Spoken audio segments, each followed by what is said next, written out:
Ducati telah meluncurkan serangkaian peningkatan pada motor balap listrik V21L menjelang kejuaraan dunia Moto E 2025. Salah satu perubahan utama adalah pengurangan bobot sebesar 8,2 kg pada paket baterai yang kini memiliki kepadatan energi lebih tinggi, meningkat dari 4,2 ampere jam menjadi 5 ampere jam.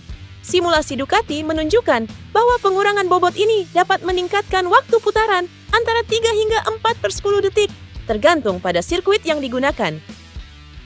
Selain itu, sistem elektronik motor juga mengalami peningkatan dengan kontrol traksi yang kini dapat disesuaikan secara spesifik untuk setiap bagian lintasan. Teknisi tim dapat menentukan 3 pemetaan berbeda yang dapat dipilih oleh pengendara, memungkinkan kalibrasi kontrol traksi yang lebih tepat sesuai kebutuhan lintasan. Perubahan pada sasis mencakup perpanjangan sebesar 4 mm melalui penggunaan bushing kemudi yang berbeda, yang bertujuan meningkatkan stabilitas saat pengereman. Selain itu, pin lengan ayun kini dapat disesuaikan ketinggiannya, memberikan fleksibilitas lebih bagi tim dalam mempertahankan efek tarikan rantai saat mengubah rasio roda gigi. Mulai putaran kedua di Belanda, V21L akan dilengkapi dengan pelek belakang baru tanpa peredam palsu, yang mengurangi bobot hingga 600 gram. Pengurangan massa tak teredam ini diharapkan meningkatkan kelincahan dan pengendalian motor. Secara keseluruhan, pembaruan ini mengurangi berat total V21L dari 225 kg menjadi 216,2 kg.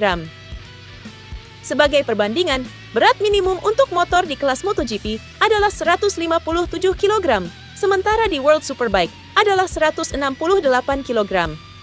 Musim Moto E 2025 akan dimulai dengan sesi pengujian pada 11-13 April, sebelum putaran pertama berlangsung selama akhir pekan MotoGP Prancis di Le Mans pada 9-10 Mei.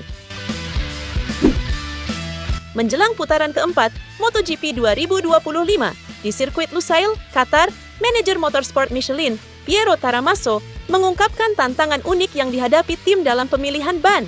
Ia menjelaskan bahwa suhu di Lusail dapat berkisar antara 26 derajat Celcius hingga 37 derajat Celcius, dengan kondisi awal balapan yang panas dan berakhir dalam suhu lebih dingin serta gelap. Taramasso menyoroti bahwa meskipun aspal sirkuit telah diperbarui 3 tahun lalu, permukaannya tetap abrasif. Selain itu, keberadaan pasir dari gurun yang terbawa angin mempercepat keausan ban. Untuk mengatasi hal ini, Michelin menyediakan 3 pilihan ban depan simetris, soft, medium, dan hard, yang telah ditingkatkan untuk memberikan stabilitas lebih baik. Sementara itu, untuk ban belakang, tersedia opsi soft asimetris dan medium simetris.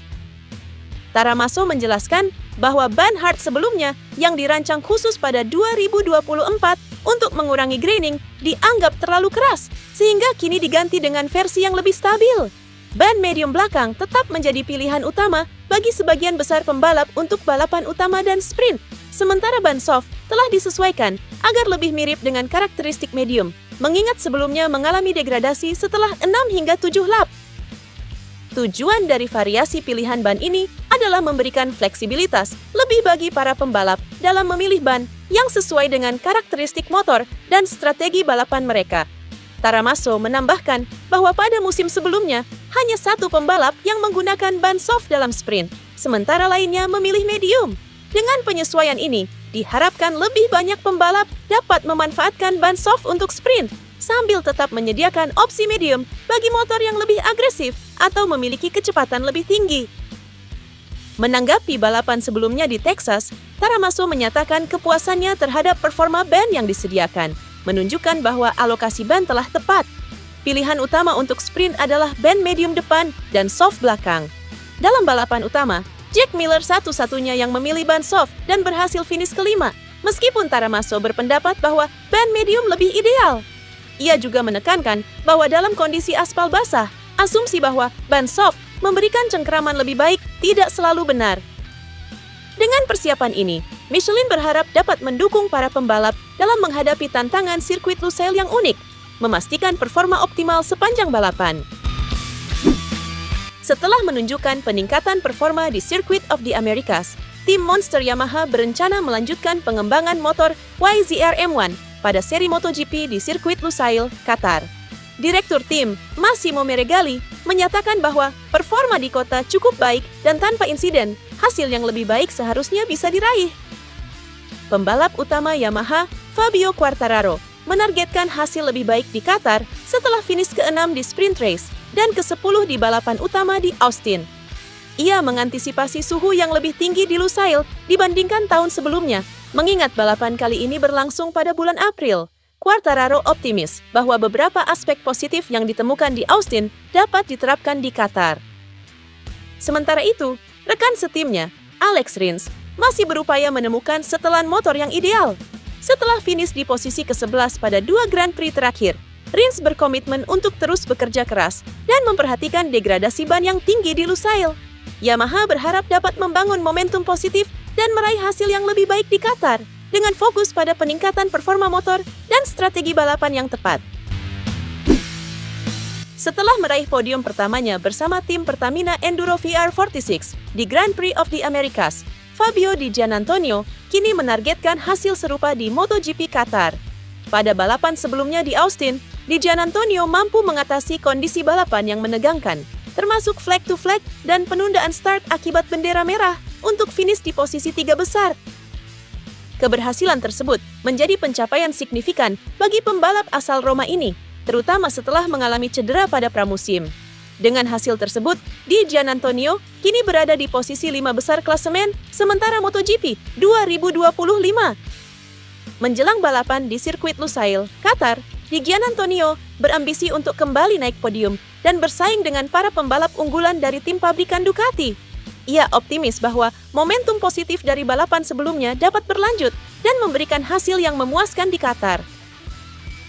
Trek Lusail luar biasa dan selalu memberi saya emosi yang luar biasa selama beberapa tahun terakhir. Kami datang ke Qatar dengan semangat yang lebih tinggi setelah hasil bagus yang kami raih di Amerika Serikat, ujarnya.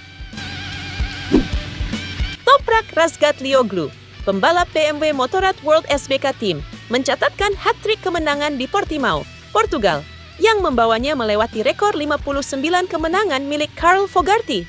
Dengan total 60 kemenangan, Razgatlioglu kini menempati posisi ketiga dalam daftar pemenang terbanyak sepanjang masa di World Superbike.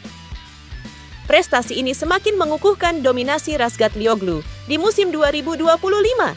Ia berpeluang menyamai torehan Alvaro Bautista yang berada di posisi kedua dengan 62 kemenangan jika mampu meraih 2 kemenangan lagi pada putaran berikutnya di Assen, Belanda.